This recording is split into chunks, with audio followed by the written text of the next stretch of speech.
কয়টা? এক নাম্বার হলো, ওগো আল্লাহর নবী আপনি বলেছেন কবর হলো মানুষের জন্য, কারোর জন্য জান্নাত, কারোর জন্য জাহান্নামের টুকরা। ওগো আল্লাহর নবী কবরের ভিতরে আমি যেদিন যাব, কবরের ভিতরে জানি না জাহান্নামের আগুন জ্বলে না কি হয়, জানি না আমার গায়ের মধ্যে জাহান্নামের আগুন লেগে যায় কিনা। ওগো আল্লাহর নবী আমি শুনেছি আপনার গায়ে যদি কোনো কাপড় লাগে ওই কাপড়ে জাহান্নামের আগুন লাগবে না। নবী আমি যেদিন ইন্তেকাল করব আমার কাফনের কাপড়ের উপরে আপনার একটা জামা আপনি পরায়া দিবেন, আপনার জামা পরা থাকলে জাহান্নামের আগুন আমি খাদিজার গায়ে লাগবে না। এক সাহাবী জিজ্ঞাসা করেন, এর আগে জীবনে কোনো দিন দেখি নাই, এরকম কাণ্ড তুমি কার কাছ থেকে শিখলা? বলে আমি রহমাতুল লিল আলামিনকে দেখেছি, কোনো অসুস্থ মানুষ আসলে সূরা ফাতিহা পড়ে ফু দিলে সে ভালো হয়ে যায়। তাহলে আমাদেরও বিশ্বাস রাখা লাগবে যে এখনো ভালো হবে যদি আমার মুখ ভালো হয়, নাকি? বন্ধুরা আমার,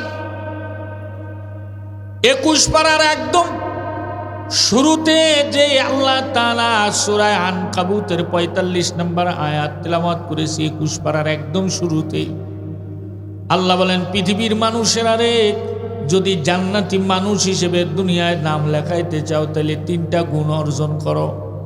কয়টা? আরো জোরে। 3টা গুণ যদি অর্জন করতে পারো, পৃথিবীর জমিনের ভিতরে তুমি ঘুরবা কিন্তু তোমার নাম লেখা থাকবে আল্লাহ তাআলার জান্নাতি মানুষের খাতায়। সুবহানাল্লাহ। 3টার মধ্যে 1 নাম্বার হলো উতলু মা উহিয়া ইলাইকা মিনাল কিতাব। আল্লাহ বলেন 1 নাম্বার হলো আমি যে কোরআন নাজিল করেছি কোরআন তেলাওয়াত শেখো। আমরা স্লোগানের বেলা পুরো 100 শুধু যদি কয় আল কোরআনের আলো, কি বলবেন? কথা খায় না। ঘরে ঘরে জ্বালো, এই স্লোগান দিবেন না তো কার ঘরে জ্বলবে? এই দুনিয়ার মধ্যে এরকম মানুষ আছে আমাদের বাংলাদেশে, এক পরিবারের 10 জন সদস্য আছে, একজনও কোরআন পড়তে পারে না। 5 জন 6 জন আছে, একজনও পড়তে পারে না। এমনও মুসলমানের ঘর আছে 8-10 বছর ধরে ঘর বানাইছে, 1 সেকেন্ডের জন্য কোনোদিন কোরআন তেলাওয়াত হয়নি, যদি কেউ না মরিয়ে থাকে ওই বাড়ি। কি কথা কান ঠিক না? আমরা বানাইছে মরা মানুষের খতম পড়ারে কোরআন বানাইছে, যখন মরিয়ে যাচ্ছে তখন পাশে আইনে পড়ায়, মরিয়ে গেলে একটু পড়ায়। তাও হুজুরকে যদি একটা খাতিও দেয় তো ভাও খাতি দেয় না, কোরআন সেটা পড়াই নিয়ে তারপর খাতি দেয়। কি কথা ঠিক না বে ঠিক? অথচ হাদিস শরীফের মধ্যে এসেছে আল্লাহর নবী বলেন 3টা আওয়াজ আছে, যে 3টা আওয়াজ শয়তান সহ্য করতে পারে না। জোরে কোন আল্লাহু আকবার। শয়তান কোনো কাজে ভাগে না, কিন্তু এই 3টা আওয়াজ শুনলে শয়তান ভেগে যায়। 1 নাম্বার হলো আজানের আওয়াজ, আজান শুনলে শয়তান ওই জায়গায় থাকতে পারে না। 2 নাম্বার হলো জিকিরের আওয়াজ। আল্লাহ তাআলার জিকিরের আওয়াজ যত দূর পর্যন্ত যায় অত দূর পর্যন্ত শয়তান দাঁড়াইতে পারে না। 3 নাম্বার হলো কোরআনের আওয়াজ, কোরআনের আওয়াজ শুনলে ওই জায়গায় শয়তান থাকতে পারে না। সুবহানাল্লাহ বলে। দুঃখের বিষয় মুসলমানের ঘরে কোরআনের আওয়াজ নাই। এলাকায় মাদ্রাসা করছে, মাদ্রাসায় পোলাপান পাওয়া যায় না, স্কুলে ঠেলে বেলাতে পারে না। এই জন্য একটা কথা আছে, যে যে জিনিস চিনে সে সেই জিনিস কিনে। কি বললাম? যে যেটা চিনে সে সেইটা কিনে। আপনি যদি আখিরাত চিনেন, আপনার সন্তান দিয়ে আপনি আখিরাত কামানোর চেষ্টা করবেন, আর যদি দুনিয়া চেনেন তাইলে দুনিয়া কামানোর চেষ্টা করবেন। কথা ঠিক কিনা? কিন্তু এই দুনিয়ার আখিরাতের ভিতরে কোন জীবন বড় এবং কোন জীবন উত্তম? কথা কান। দুনিয়ার জীবন আর আখিরাতের জীবনের ভিতরে কোন জীবন উত্তম? এটা আপনার আমার কথা না। আল্লাহ বলেন ওয়ালাল আখিরাতু খায়রুল লাকা মিনাল উলা। দুনিয়ার জীবন আর আখিরাতের জীবনের ভিতরে দুনিয়ারটার থেকে আখিরাতেরটা উত্তম। জোরে কান আল্লাহু আকবার। আরে দুনিয়ার জীবনের বর্ণনা দিতে যে আল্লাহ নিজেই বলেন বাল তুসিরুনাল হায়াতাদ দুনিয়া, দুনিয়ার জীবন তো একেবারে ক্ষণস্থায়ী, দেখতে দেখতে শেষ। এই মানুষ যখন দাড়ি ওঠে আয়নায় দেখে যে আমার মোষ উঠতেছে, দাড়ি উঠতেছে, দেখতে দেখতে দাড়ি চুলছে ফাঁকা সাদা হয়ে যায়, ঠিক কিনা? সেদিনকের জীবন। যারা মুরব্বী হয়ে গেছে ওদের কাছে জিজ্ঞেস করে দেখেন কবে মুরব্বী হয়ে গেছে, করতেই পারে না। হায়াত কিন্তু এরকম শেষ হয়ে যাচ্ছে। হায়াত কে দিয়েছেন? জোরে বলেন কে দিছে? আল্লাহ তাআলা। এ হায়াতের মানুষ 100 টাকাতে একটা জিনিস কিনতে গেলে পর্যন্ত ওটার গ্যারান্টি খোঁজে, কি গ্যারান্টি আছে, কথা ঠিক কিনা? কিন্তু আপনি যে নিজের অনেক দামি মনে করতেছেন, আপনার তো কোনো গ্যারান্টিই নাই, যখন তখন শেষ হয়ে যাবে। কখন শেষ হবে জানা নাই। আরে এখন তো মুরব্বীদের থেকে জুয়ানরা মরে যাচ্ছে আরো বেশি, কথা কন। বুড়োরা বাইসে দেখতেছে, জুয়ানগুলো শেষ, মুখে হাতে ব্যথা করতেছে, সত্যি সত্যি শেষ। তাহলে কোরআন তেলাওয়াত শেখার দরকার আছে না নাই? শুধু নিজে শিখবেন না, সন্তানরাও শিখবেন, সন্তানরাও শিখতে হবে কোরআন তেলাওয়াত। কোরআনের মর্যাদা অনেক বেশি, অনেক। হাদিস শরীফের মধ্যে লিখেছে এরা হলো আল্লাহ তাআলার স্পেশাল মেহমান। এজন্য ওরা যে রাস্তা দিয়ে হেঁটে যায় ওই রাস্তা দিয়ে ফেরেশতারা নূরের পর বিছায় দেয়। সুবহানাল্লাহ, একদম আস্তে করবেন সুবহানাল্লাহ। আপনাকে মনে হয় শীত লাগতেছে না? শীত লাগতেছে? এত সুন্দর করে ঘিরে দিয়েছে, শীত তো লাগার কথা না। আরো গায়ে তো শীতের কাপড় আছে, মুখের মধ্যে তো শীত লাগতেছে না। একটু জোরে কোন সুবহানাল্লাহ।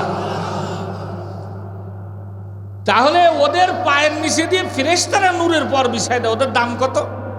আমাদের সমাজের মানুষ আইসে যদি কেউ পরিচয় দেয় ঢাকা বিশ্ববিদ্যালয়ে পড়ে অথবা বিসিএস পড়তেছে, পরীক্ষা দেবে, উরি ইজ্জত দেয়, বলছে ওরে বাবা বিসিএস দিচ্ছে, ঢাকা বিশ্ববিদ্যালয়ে পড়ে।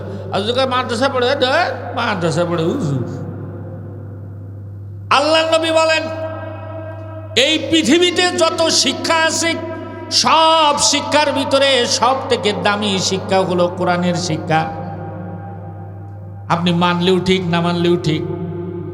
আর যে ব্যক্তি কোরআন শিখে সে হলো সব থেকে উত্তম, আর যে কোরআন শিখায় সে হলো সব থেকে উত্তম। সুবহানাল্লাহ বলেন। যে কোরআন শিখায় সে দুনিয়ার শ্রেষ্ঠ শিক্ষক, যে কোরআন শিখে সে দুনিয়ার শ্রেষ্ঠ ছাত্র। সুবহানাল্লাহ। আরে শুধু তাই না, এই আপনাদের মাদ্রাসার আশপাশে কবরস্থান আছে না? কথা কয় না। এই মাদ্রাসা আমি প্রায় ওয়াজ মাহফিলে বলি, মাদ্রাসার জন্য, মাদ্রাসা থাকলে কত উপকার। এটা জীবিত মানুষ বুঝুক আর না বুঝুক, মরা মানুষই বোঝে। 3:30টার সময় আমরা ঘুমোই থাকি, ঠান্ডার মধ্যে কি আরামে ঘুম। 3:30টার সময় ছোট ছোট ছেলেপেলে উঠে ওযু করে নামাজ পড়ে, তাহাজ্জুদের নামাজ পড়ে, এরপরে দোয়া করে আল্লাহ আমাদের মাদ্রাসায় যারা সাহায্য সহযোগিতা করে, যারা আমাকে দেখাশোনা করে, লজিং রাখে, আল্লাহ একে তুমি ভালো রেখো, আইরুজের মধ্যে বরকত দাও, এলাকায় গজব দিয়ে না। আমরা তো হাইব্রিড বীজ ফেলাই দিয়ে মনে করি কি ওরে বাবা বীজের গুতনে মনে হয় ফসল ভালো হয়েছে। না, এই ছোট ছোট তলবে ইলমদের দোয়ার বদৌলতে আল্লাহ তাআলা জমিনে বরকত দান করে। এরা যদি না থাকতো, এই হেফজখানা মাদ্রাসা যদি বাংলাদেশে না থাকতো, গজবে কবে উল্টে যেত। তাও তো মাঝে মাঝে ভূমিকম্প হয়ে যাচ্ছে, এত কিছুর পরেও। আল্লাহ নবী বলেন এরা কবরের পাশ দিয়ে হেঁটে গেলেও কবরে আযাব বন্ধ হয়ে যায়। সুবহানাল্লাহ বলেন জোরে। দেখেন হাদিস শরীফের মধ্যে আসছে শহীদ মোট 8 প্রকার। কত প্রকার? 8 প্রকার। আমার সাথে কথা বলতে হবে, তাহলে আপনি আমার শুনতে পারবেন ভালো। এই 8 প্রকারের মধ্যে 1 প্রকার হলো অরিজিনাল শহীদ। আল্লাহর জমিনে আল্লাহর দ্বীন প্রতিষ্ঠা করার জন্য, আল্লাহর রাজি খুশি করার জন্য যে ব্যক্তি নিজের জীবনকে উৎসর্গ করে দেয় সে হলো শহীদ। আল্লাহ বলেন ওরা হলো জীবিত, ওদেরকে মৃত বলবা না। সুবহানাল্লাহ। ওয়ালা তাকুলু লিমা ইউকতালু ফি সাবিলিল্লাহি আমওয়াত বাল আহইয়া, ওরা জীবিত। জীবিত যে তার প্রমাণও আছে। দেওবান মাদ্রাসার একজন মুহাদ্দিস ছিলেন হাফেজ জামিন রাহমাতুল্লাহি আলাইহি, উনি শহীদ হয়েছেন বালাকোটের ময়দানে। তো কোন একজন কবর জিয়ারত করতে গেছে, তার কবরের পাশে যা বলতেছে আসসালামু আলাইকুম ইয়া আহলাল কুবুর, বলতে না? কবরের তে আওয়াজ আসছে, ভাই তো জিন্দা হো, মেরে কবর কিউ জিয়ারত কর রহে হো, মুর্দা কি পাস যাও। আল্লাহু আকবার বলেন জোরে। আমার কবর কেন জিয়ারত করতে আসছো? আমি তো জীবিত। যে মুর্দা তার কবরের পাশে যায় জিয়ারত করো। একজনে শুনছে তা না, পাশে যারা ছিল সবাই শুনছে। কারণ কোরআনের কথা, এটা মিথ্যা হতেই পারে না। এক প্রকার শহীদ, এদের কোনো গোসল নাই, কোনো কাফন পরানো লাগবে না। যেটা পরে শহীদ হয়েছে ওই অবস্থায় তাকে দাফন করে দিবে। কিয়ামতের ময়দানে আল্লাহর দরবারে উঠে হাসতে হাসতে আল্লাহ জান্নাতে চলে যাবে। রাসূল বলেন সবসময় শাহাদতের দোয়া করো। ওরে মরা তো লাগবেই, কিনা মরবে না? এ দুনিয়ার সবাই মরবে, কেউ বাঁচতে পারবে না। বরং আল্লাহর দেয়া জান যদি আল্লাহর রাস্তায় দেওয়া যায়, এর থেকে বড় খুশি আর হতে পারে না। আর 7 প্রকারের শহীদ আছে যাদেরকে নবীজি বলেন আল্লাহ তাআলা এদেরকেও মাইনে নিয়েছে, শহীদেরাও বিনা হিসেবে জান্নাতে যাবে। একটু জোরে কোন সুবহানাল্লাহ। যেমন আগুনে পুড়িয়ে যদি কেউ মরে যায়, ইমানদার হতে হবে সবগুলোর। হিন্দুরা পুড়ে মরে গেলে আবার শহীদ হয়ে যাবে না। আগুনের মধ্যে পুড়ে মরে গেল, অথবা পানিতে ডুবে মরে গেল, অথবা অন্যায় ভাবে কাউকে ধারালো অস্ত্র দিয়ে হত্যা করে দিল, বিষাক্ত কোনো প্রাণী তারে কামড়াইছে, সাপে বিচ্ছু, মরে গেছে। যে ব্যক্তি কোরআন শিখতে শিখতে কবরে চলে গেছে সেও শহীদ, সে বিনা হিসাবে আল্লাহর জান্নাতে যাবে। তো একদিন এই ওয়াজ করছে এক হুজুরে। তো মনে করেন আপনারা যেমন আমার ওয়াজ শুনতেছেন, এরকম এক মুরব্বী মনে মনে চিন্তা করছে, হ্যাঁ রে, জীবনটা তো চলেই গেল, শেষ, কোরআন তো শিখতে পারলাম না, টাকা পয়সা তো যা কামাইছি কামাইছি, তো এই শেষ বয়সে হলেও আল্লাহর কোরআন শিখবো। তাতে যদি মরেও যায় এই অবস্থায় তাও তো লাভ, কারণ মরে গেলে শহীদ অবস্থায় আল্লাহর বিনা হিসেবে জান্নাতে যাব। আসছে আইসে ইমাম সাহেবরে ধরছে, হুজুর আমার একটু কোরআন শরীফটা শিখাই দিতে হবে। ইমাম সাহেব করতেছে, আচ্ছা গালে দাঁত নাই, একটাও দুই একটা আছে কোনো রকম, এই অবস্থায় আপনি কোরআন শরীফ উচ্চারণ করতে পারবেন? যা পারি তাই, আপনি আমার শিখাবেন কিনা তাই করেন, টাকা যা লাগে আমি দেবো, কিন্তু আমার একটু শিখিয়ে দিতে হবে। ইমাম গাজালি রহমতুল্লাহ আলাইহি লিখছেন ওনার কিতাবের মধ্যে। তো হুজুরে ওনার আগ্রহ দেখে কইছে যে ঠিক আছে, কালকে তো একটা লাল কায়দা কিনে নিয়ে আইসেন, আইসে প্রত্যেকদিন ইশার পরে 1 ঘন্টা করে আপনারা পড়াই দিবানি। মুরব্বী তো ভারী খুশি। আল্লাহর বান্দা পরের দিন লাল কায়দা বুকের মধ্যে জড়ায় নিয়া আসমানের দিকে তাকায়, চোখের পানি ফেলায় আর বলে, আল্লাহ গো, মুরব্বী বয়সে হলেও কোরআন পড়ার জন্য তালিবুল ইলমের খাতায় নাম লেখাইতেছি, আল্লাহ মেহেরবানি করে আমাকে তালিবুল ইলম হিসাবে কবুল করে না। বুড়ো বয়সে হলেও আমার ছাত্র হিসেবে কবুল করো। হাদিস শরীফের মধ্যে এসেছে, কোন বান্দা যদি আল্লাহ তাআলার কাছে আবেগ নিয়ে কোনো দোয়া করে, আল্লাহ তাআলা তাকে ফিরায় না। আর যদি চোখের পানি ফেলায় দোয়া করে, তো আল্লাহ তাআলা ওই ব্যক্তির দোয়া তাড়াতাড়ি কবুল করে নেয়। আল্লাহর বান্দা যা হুজুরের কাছে বসেছে, বলে, হুজুর আমি মুরব্বী মানুষ, আমার ব্রেন দুর্বল হয়ে গেছে, আমার গালে দাঁত নাই, আমার কান দুর্বল, চোখ দুর্বল, বেশি পড়া মুখস্থ করতে পারবো না, আমার এক সপ্তাহে একটা অক্ষর শিখাইবে। প্রথম শনিবারের থেকে বৃহস্পতিবার পর্যন্ত শিখছে শুধু আলিফ, সারা দিন রাত পড়ে। মানুষের কাছে তুই কি পাগল হয়ে গেলি? হ্যাঁ, কোরআনের জন্য আমি পাগল হয়েছি। পরের সপ্তাহে গেছে বা, তারপরের সপ্তাহে তা, তারপরের সপ্তাহে সা। কয় সপ্তাহ হয়েছে? 4 সপ্তাহ।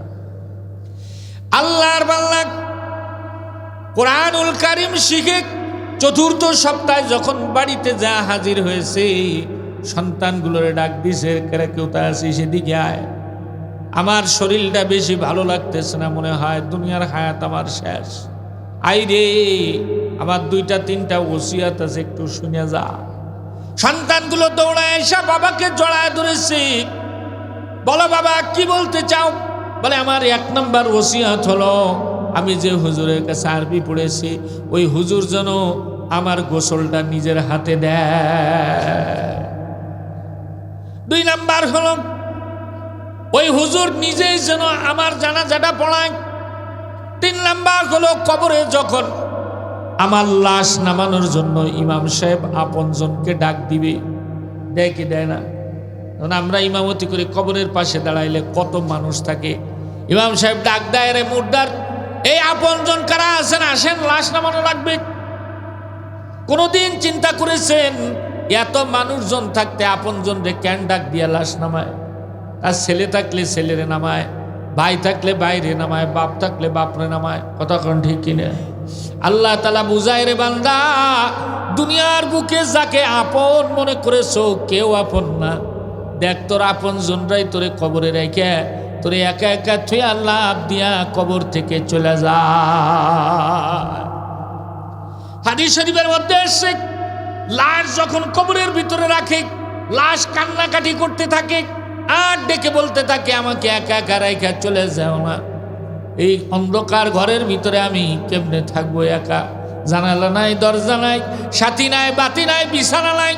উপর দিয়ে যখন ডেকে দেয় একটু মনে মনে চিন্তা করে দেখেন এই ছোট্ট ঘরটা তখন কেমন দেখা যায়। কিন্তু আপনজনরা সব লাভ দিয়ে উঠে যায়, কেউ থাকে না। আল্লাহ বুঝায়, বান্দা এই পৃথিবীতে যারে আপন মনে করে আমি আল্লাহর নাফরমানি করেছো, আজকে দেখ তোর আপনজন তোরে কবরে আমার কাছে রেখে যা। এ যাওয়া লাগবে না? লাগবে না? রঙিন এই পৃথিবী ছাড়িতে হইবে, সাদের এই দেহ মাটিতে খাইবে, শূন্য হবে জিন্দেগানি, কার লাগিয়া এত মায়া এত চোখের পানি রে মন, কার লাগিয়া এত মায়া এত চোখের পানি। বলেন, রঙিন এই পৃথিবী ছাড়িতে হইবে, সাদের এই দেহ মাটিতে খাইবে, শূন্য হবে জিন্দেগানি, কার লাগিয়া এত মায়া এত চোখের পানি রে মন, কার লাগিয়া এত মায়া এত চোখের পানি। সন্ধ্যা হলেই ডুবিবে বেলা, সঙ্গ হবে বাবের এই খেলা। কথা কান ঠিক না বে ঠিক? সন্ধ্যা হলেই ডুবিবে বেলা, সঙ্গ হবে বাবের এই খেলা, কেউ বা দিবে আখেরি গোসল, কেউ বা দিবে আখেরি গোসল, কেউ বা আনবে আতর দাহানি, কার লাগিয়া এত মায়া এত চোখের পানি রে মন, কার লাগিয়া এত মায়া এত চোখের পানি। এত শখের দুনিয়া তোমার নিমিষেই হবে চুরমার। ঠিক না বে ঠিক? এত শখের দুনিয়া তোমার নিমিষেই হবে চুরমার, কেউ বা ডাকবে বাবা বলে, কেউ বা ডাকবে মামা বলে, সাড়া তো দিবে না জননী, কার লাগিয়া এত মায়া এত চোখের পানি। আল্লাহু আকবার বলেন। ওই বাবা এবার সন্তানকে ডাক দিয়া বলেন, আমার এই তিনটা ওসিয়ত যে এখনই হুজুরকে বলে আয়। এর মধ্যে কথা বলে বান্দা দুনিয়া থেকে বিদায় হয়ে গেছে। সন্তান দৌড়াইতে দৌড়াইতে এসে বলে, হুজুর আমার বাবা তো কিছুক্ষণ আগে ইন্তেকাল করেছে। হুজুর বলে, এই মাত্র না আরবি পড়া গেল। বলে, জি বাড়িতে যা পৌঁছানোর সাথে সাথেই বুকের মধ্যে ব্যথা হয়ে কিছু সময়ের মধ্যে বিদায় হয়ে গেছে। আমার বাবা তিনটা ওসিয়াত করেছে আপনার জন্য। কি ওসিয়াত? বলে, আমার বাবার গোসলটা আপনার নিজের হাতে করাইতে কইছে। আমার বাবার জানাজাটা আপনাকে ইমামতি করতে বলেছে, আর কবরে যখন লাশ রাখা হবে আপনজন হিসেবে মাথার পাশের নাইমা আমার বাবার লাশটা আপনারে রাখতে কইছে। হুজুর ওই মুরব্বির ওসিয়াত মতো সুন্দর করে গোসল করাইলেন, দাফন কাফন পরায়া জানাজা পড়াইলেন। কবরের ভিতরে হুজুর নাইমা যখন লাশ রাখতেছে আল্লাহর দরবারে দোয়া করে, রব্বুল আলামিন তোমার এই বান্দা এই বয়সে এসে কোরআন শিখতেছিল, আল্লাহ তোমার হাবিবের ভাষ্য অনুযায়ী সে শহীদ, সে বিনা হিসাবে জান্নাত পায়। আল্লাহ তোমার বান্দারে তুমি মাফ কইরা বিনা হিসাবে জান্নাত দিও। কবরে রাইখা হুজুরে চলে আসছে। 1-2 দিন পরে স্বপ্ন দেখতেছে ওই মুরব্বীকে আল্লাহ তাআলার জান্নাতের মধ্যে সে বসে রইছে। ডাক দিয়ে বলে, চাচা কি আমলের বদৌলতে মাপ পাইলেন জানতে পারলাম না। মুরব্বী হাসে আর কয়, হুজুর এক আশ্চর্য ঘটনা। কবরের ভিতরে আমি যখন আসছি, কবরের ভিতরে ফেরেশতারা এসে আমাকে জিজ্ঞাসা করে, মান রব্বুক মান দীনুক মান নাবিয়ুকা। জিজ্ঞেস করবে না? করবে না? সবাইকে জিজ্ঞাসা করবে, পীর ওলি হাজি গাজী মাওলানা মুফতি শ্রমিক সাধারণ মানুষ সব মানুষকে জিজ্ঞাসা করবে, কাউকে বাদ দিবে না, নবীদেরও জিজ্ঞাসা করবে। এমন যুগ বলে, হুজুর আমাকে যখন জিজ্ঞাসা করলো মান রব্বুকা মান দীনুকা মান নাবিয়ুকা, যা জিজ্ঞাসা করে আমি শুধু কই আলিফ বা তা সা। আল্লাহু আকবার বলেন জোরে। ফেরেশতা হলো 2টা। একজনে কয়, কিরে প্রশ্ন করি একটা, উত্তর দেয়ার একটা, চল যা হাতুড়ি এনে বাড়ি শুরু করে দিই। আর একজন বলে, না না, আল্লাহ তাআলা আমাদেরকে বলেছে যে উত্তর পারবে সে তো উত্তর দিবে, যে না পারবে সে লা আদরি বলবে। কিন্তু এই আলিফ বা তা সা কেন বলতেছে এটা তো বুঝতে পারতেছি না, তুমিও বুঝো না আমিও বুঝি না। চলো আমরা আল্লাহ পাকের কাছে চলে যাই। আল্লাহু আকবার বলেন জোরে। চলো আমরা আল্লাহ পাকের কাছে চলে যাই। কি সমস্যা আছে যা বলি, মহান মালিক যা সিদ্ধান্ত দেবে তাই। যা বলে রব্বুল আলামিন, কবরের মধ্যে এক বান্দা আসছে আশ্চর্য মুর্দা, যা জিজ্ঞাসা করি শুধু কয় আলিফ বা তাসা। এ আলিফ বা তাসাটা কি আমরা দুইজনে বুঝি না। আল্লাহ তাআলা ডাক দিয়ে বলে, আমার ফেরেশতারা এই আলিফ বা তাসা হলো আমার কালামের অক্ষর, আমার কোরআনের অক্ষর। আমার বান্দা কেন কয় তোরা সরে যা, আমি একটু জিজ্ঞাসা করি। আমি জানতে চাই আল্লাহ তাআলা জানেন না? জানেন না? সব কিছু জানেন। ওহু আলা কুল্লি শাইইন কাদির, সব কিছুর উপরে তার ক্ষমতা, তিনি সব জানেন। এরপরেও বলতেছে দেখি আমার বান্দার কাছে জিজ্ঞাসা করি। তো জিজ্ঞেস করতেছে, কি রে তোরা জিজ্ঞেস করে মান রব্বুকা মান দীনুকা মান নাবিয়ুকা, তুই যে আলিফ বা তাসা করছ। বলে, হুজুর আমি আল্লাহ তাআলাকে বললাম, মালিক রে আমি যদিও বয়স্ক অবস্থায় কোরআনে এই কবরে আইছি, কিন্তু আমি কোরআন শিখতে শিখতে আইছি। এ ফেরেশতারা মনে হয় জানে না যে আমি শহীদ। কোরআন শিখতে শিখতে মারা গেলে সে শহীদ, তার তো বিনা হিসেবে জান্নাত, কিসের সওয়াব। সুবহানাল্লাহ। আল্লাহ তাআলা ডাক দিয়ে বলে, ফেরেশতারা রে আমার বান্দা নিঃসন্দেহে শহীদ। আমার হাবিব ঘোষণা করেছে কোরআন শিখতে শিখতে যে কবরে আইসা যাবে সে শহীদ। আমার বান্দা নিঃসন্দেহে শহীদ। যা যা তাড়াতাড়ি করে যা, আমার বান্দার কবরে জান্নাতের বিছানা বিছায়া দে। ওই মুরব্বী এবার ডাক দেবে, রব্বুল আলামিন আমি কবরের ভিতরে শহীদ এটা আমিও বুঝতে পারছি আপনার হাবিবের হাদিস শুনে, কিন্তু বয়সকালে কোরআন শিখে আসার কারণে আমি তো শহীদ হয়েছি। আরো একটা পুরস্কার আমি পাইছি যেটা না পাওয়ার। কি পুরস্কার পেয়েছ? বলে, আল্লাহ তাআলা দুনিয়ার বুকে শুনে আসছি আপনার সাথে দেখা করতে গেলে, আপনার সাথে কথা বলতে গেলে জান্নাতে যাওয়া লাগবে। আমার কি কপাল, আমি তো কবরের ভিতরেই আপনারে দেখে ফেলছি, কথাও বলে ফেলছি।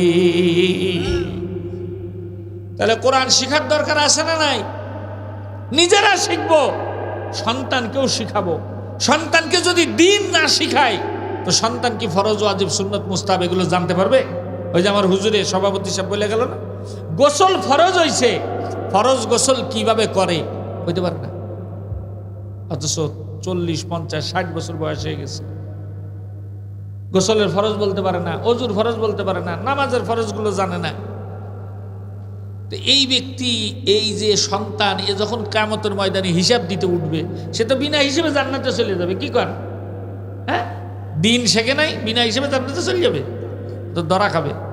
আল্লাহ তাআলার কাছে কি বলবে ওই দিন? আল্লাহ তাআলা সূরা ফুরকানের ভিতরে 2টা আয়াত নাজিল করে ওই আসামির কথাগুলো আল্লাহ তুলে ধরছে। কারণ কি জানেন, দুনিয়ার মানুষজন পরকালে যে এই কথা না বলতে পারে, আল্লাহ আমি না জানতাম না, আমি শুনিনি কোনোদিন, এরকম কথা যেন না করতে পারে। এই জন্য পরকালে যা ঘটবে সব আল্লাহ দুনিয়ায় কয়ে দিয়েছে আগে, যাতে করে ওখানে যে জানি না এ কথা কেউ বলতে না পারে।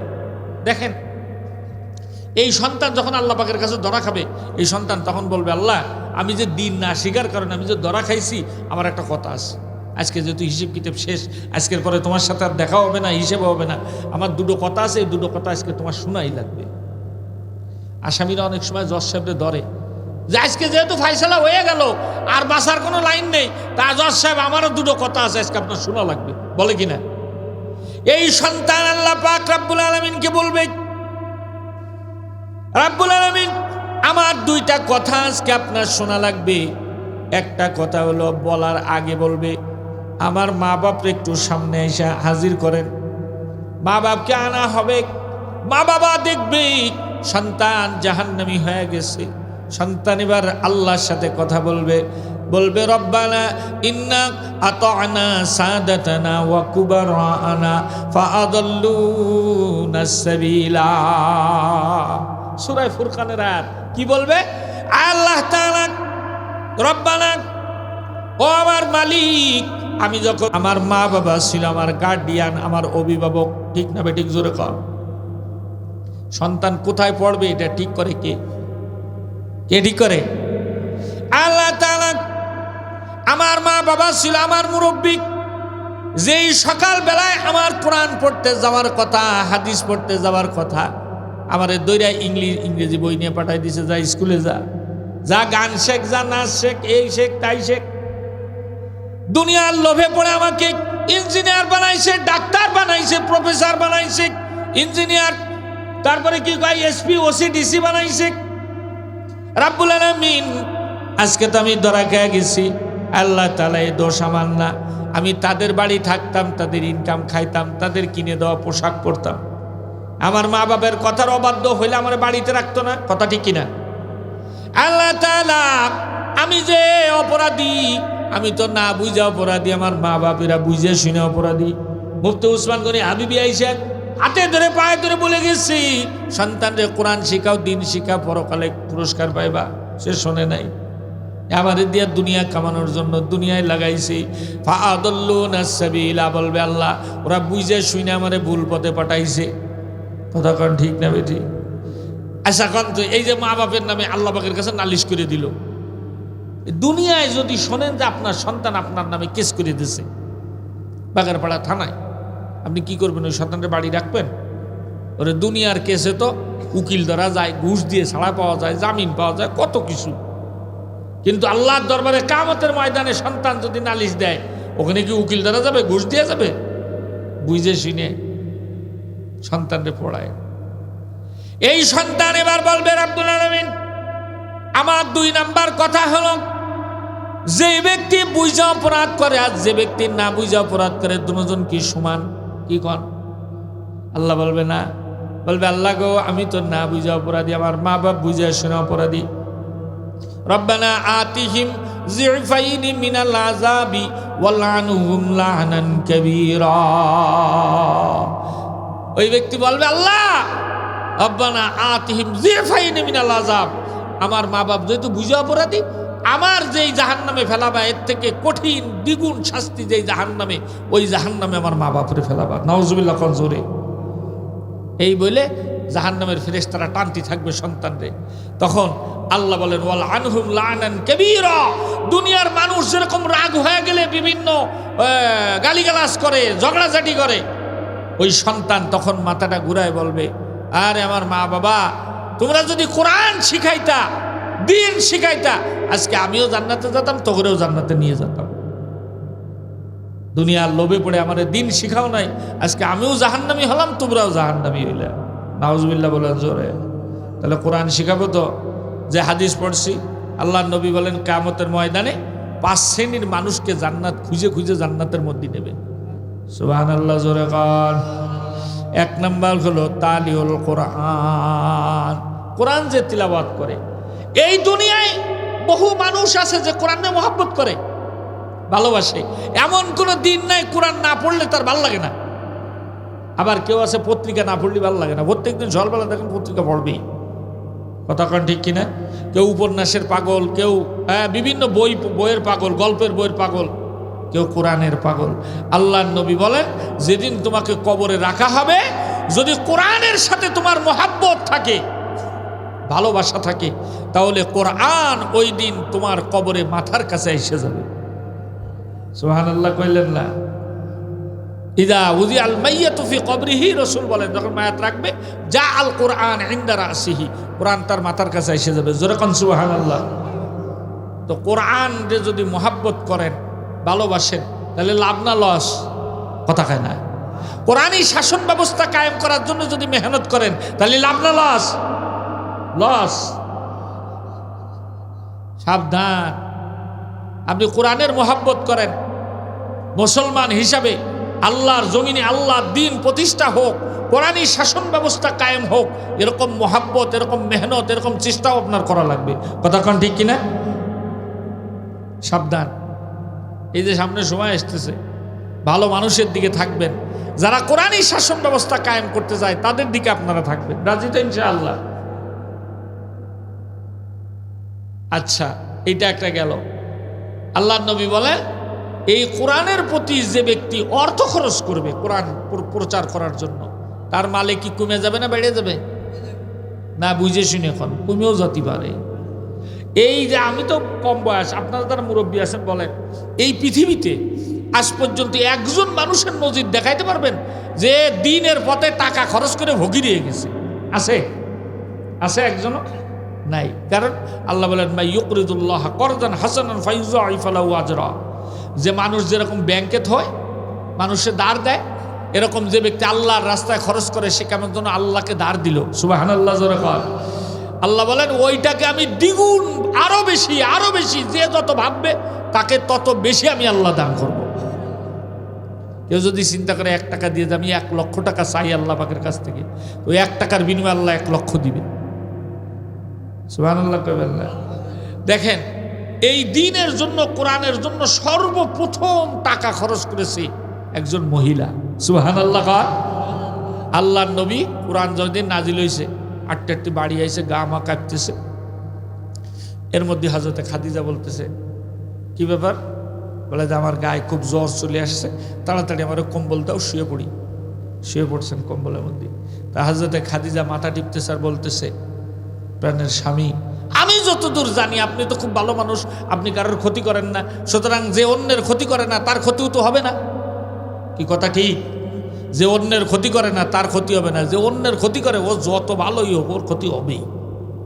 ঠিক কিনা? আল্লাহ নবী বলতেছে এই ঘটনা, জিবরাইল কোরআন নাজিল হয়েছে পুরো ঘটনা বলার পরে খাদিজা হেসে দিছে। আল্লাহ নবী বলতেছে খাদিজা, জীবনে কোনোদিন আমার বিপদে তোমার হাসতে দেখলাম না 15 বছরের মধ্যে, আজকে হেসে দিলে ব্যাপার কি? বলে ইয়া রাসূলুল্লাহ, ইয়া হাবিবাল্লাহ, 15টা বছর ধরে যেই জিনিসের জন্য অপেক্ষা করতেছি আজকে সেই জিনিস হয়ে গেছে। আল্লাহ তাআলার কালাম কোরআন আপনার উপরে নাজিল হয়ে গেছে, আপনি আখিরি নবী হিসাবে ঘোষণা হয়ে গেছে। ওগো আল্লাহর নবী, আমি এই জন্য হাসছি, আমার বাড়িতে আজকের থেকে আখিরি পয়গম্বর থাকবে। স্বামী হিসাবে তো আছেই, নবী হিসাবেও থাকবেন। ওগো আল্লাহর নবী, দিন পেয়েছেন, এবার দাওয়াত দিতে যাইবেন না? বলে হ্যাঁ অবশ্যই যাব।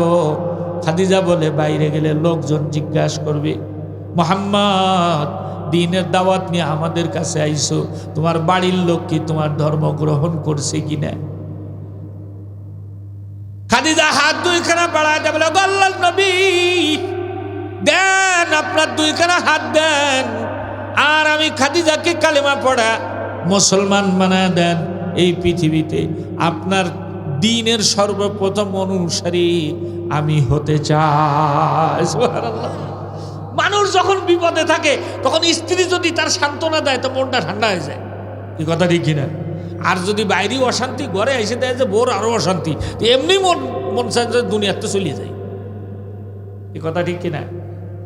এইবার খাদিজা বলে, ইয়া রাসূলুল্লাহ, ইয়া হাবিবাল্লাহ, আমি খাদিজার এই মক্কার মদিনার ভিতরে যত ব্যবসা আছে সব তো আপনি দেখাশোনা করেন, বলেন তো কত সম্পদ আমার আছে?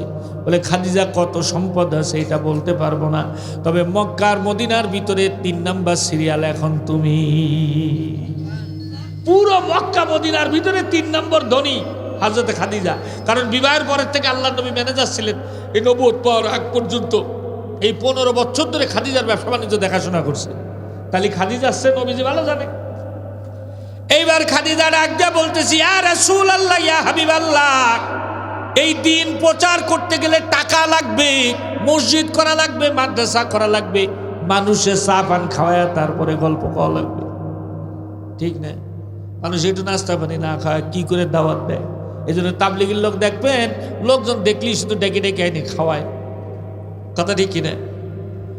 খাদিজা বলে, ইয়া রাসূলুল্লাহ, ইয়া হাবিবাল্লাহ, আপনি তো এতিম, আপনার মা নাই, বাবা নাই, দাদা নাই, চাচা নাই, কেউ নাই, কে আপনাকে সম্পদ দিবে? দ্বীনের প্রচার কেমনে হবে? আমি খাদিজা আপনাকে এই মুহূর্তে ঘোষণা দিলাম, আমার ইস্তাবার অস্তাবার যত সম্পত্তি আছে সব সম্পত্তি আমি আল্লাহর কোরআনের জন্য দান করে দিলাম। নারায়ে তাকবীর! 2 হাত উঁচু করে নারায়ে তাকবীর!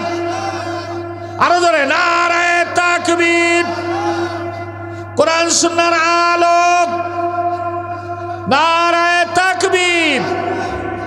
আল্লাহর নবী একেবারে শোয়াতে উঠে বসে পড়েছেন। খাদিজা, দ্বীনের জন্য সব দিয়া দিলাম, কিছু রাখবে না? কয় না। এই যে সম্পদ সব দিয়া দিছে, এটা নবীজি আর খাদিজা বাদে আরো একজন দেখেছেন, তিনি কে? আরো ধরে আওয়াজ করে বলেন, তিনি কে?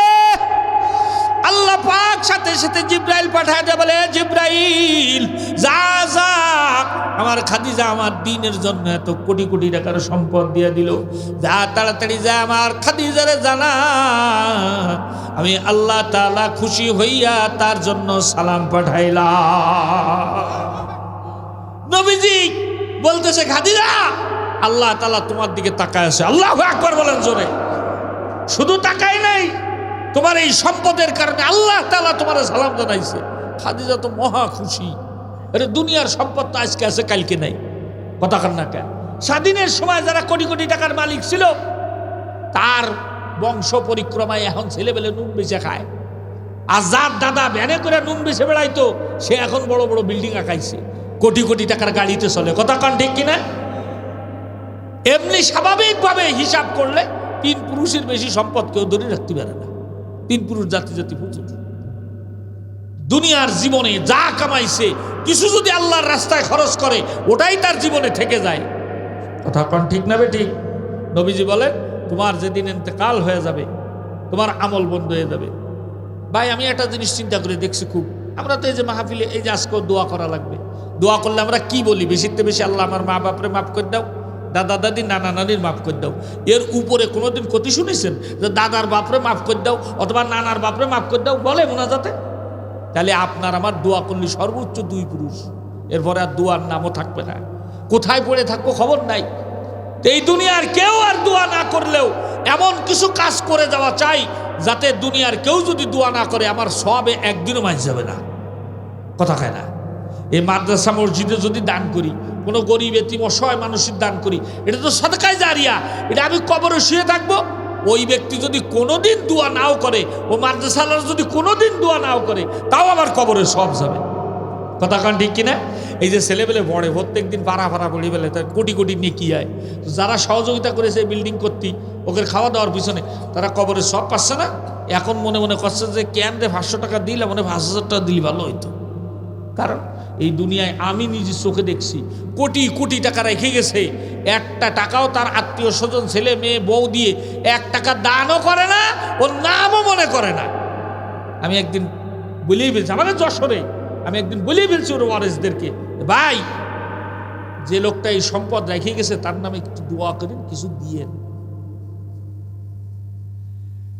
আল্লাহ নবী বলেন, খাদিজা আজকের দিনে আমি নবীজি এত খুশি হয়েছি, তুমি আমার কাছে এখন যা চাইবা আমি তোমার জন্য তাই পাশ করে দিব। সুবহানাল্লাহ কনজোরে। খাদিজা বলে, ও আল্লাহর নবী, আমার আপনার কাছে বেশি কিছু চাওয়ার নাই, মাত্র 3টা জিনিস চাই। কয়টা?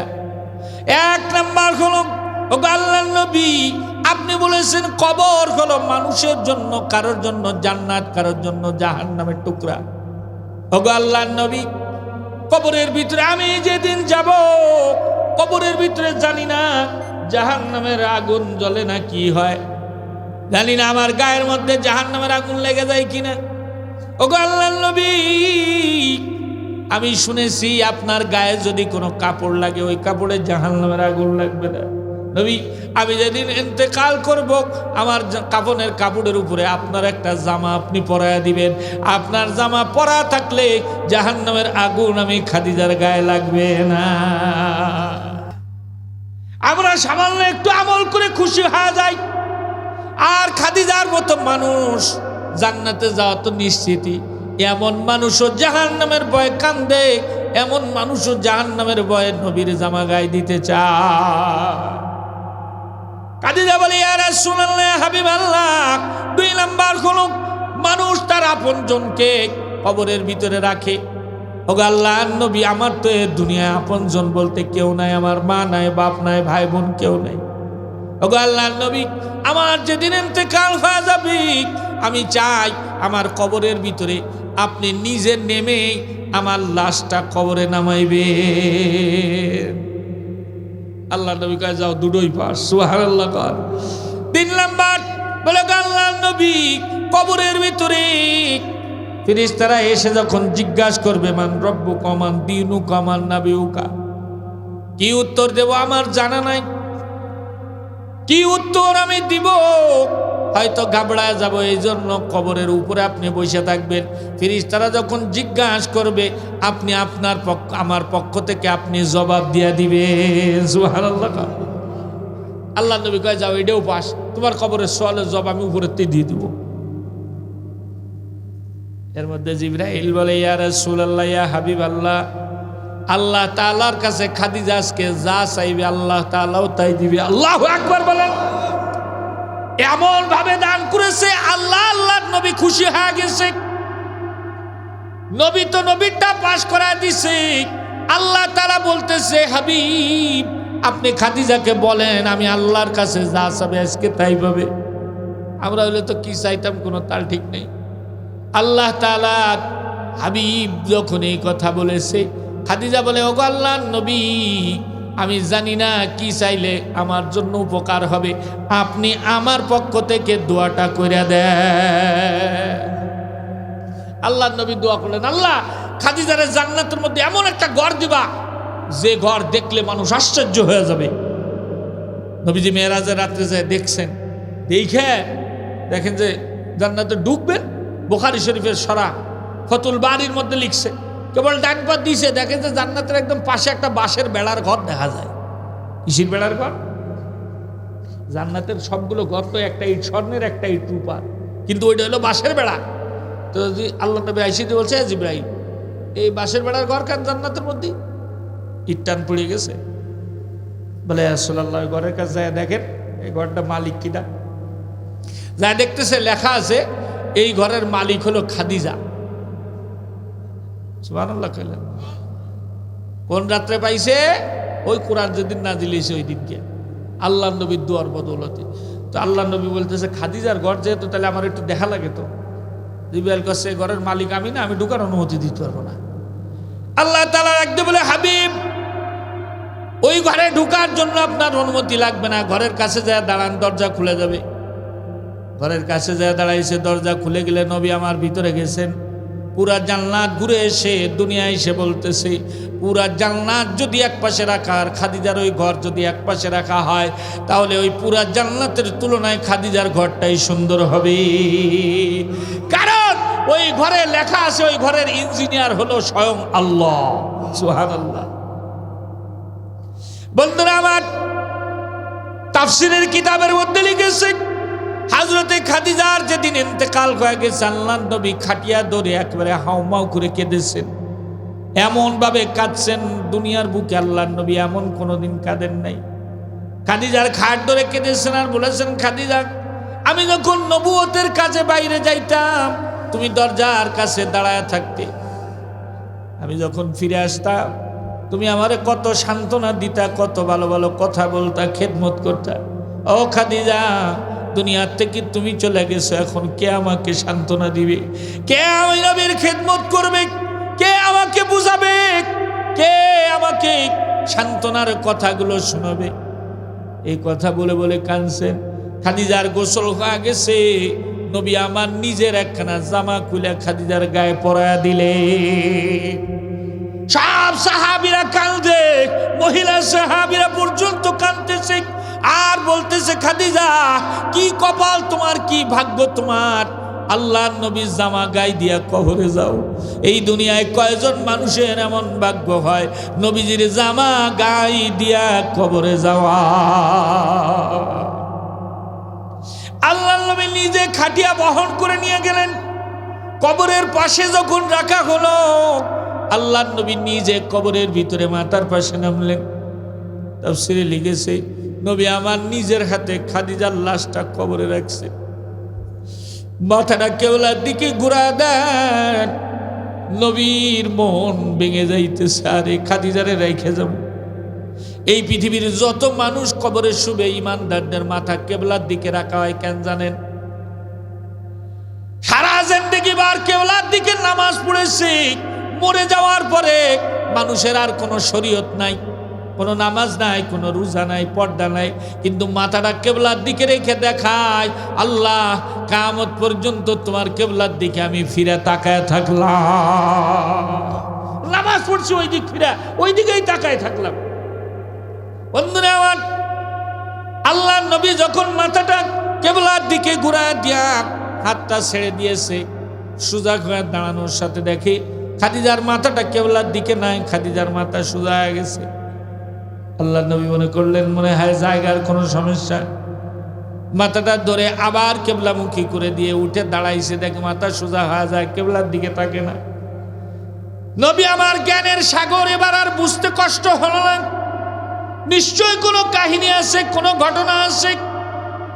আল্লাহ নবী কবরের মধ্যে থেকে হাত দুইখানা উঁচু করে আসমানের দিকে তাকায় চোখের পানি ছেড়ে দিলেন আর ডাক দিয়ে বললেন, রব্বুল আলামিন, খাদিজা আমার বড় প্রিয়, আল্লাহ তাআলা খাদিজার যদি কোনো ভুল ত্রুটি হয়ে থাকে, তুমি, আমি দোয়া করতেছি, তুমি মেহেরবানি করে মাফ করে দাও। আল্লাহ আমার খাদিজার প্রতি নারাজ থাকিও না। সুবহানাল্লাহ। কাজরে রব্বুল আলামিন এই কথা দোয়া করতেছে। তাফসীরে লেখে, আল্লাহর নবীর চক্ষু মোবারক থেকে চল মোবারক বয়ে পানির দাড়ি মোবারকের কাছে চলে আসছে। আল্লাহ তাআলা ডাক দিয়ে বলে, যা জিবরাইল, তাড়াতাড়ি করে যা, আমার বন্ধুর চোখে পানি দেখা যায়, তাড়াতাড়ি করে চলে যা। আমার বন্ধুর চোখে পানি দেখলে আমি আল্লাহর আর সহ্য হয় না।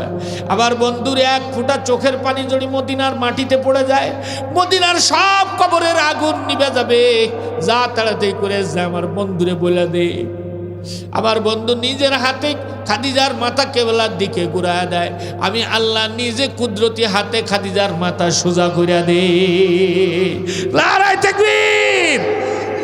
আল্লাহর নবী ডাক দিয়ে বলে, রব্বুল আলামিন, কেন আপনি খাদিজার মাথাটা সোজা করে দেন, আমার জানতে মনে চায়।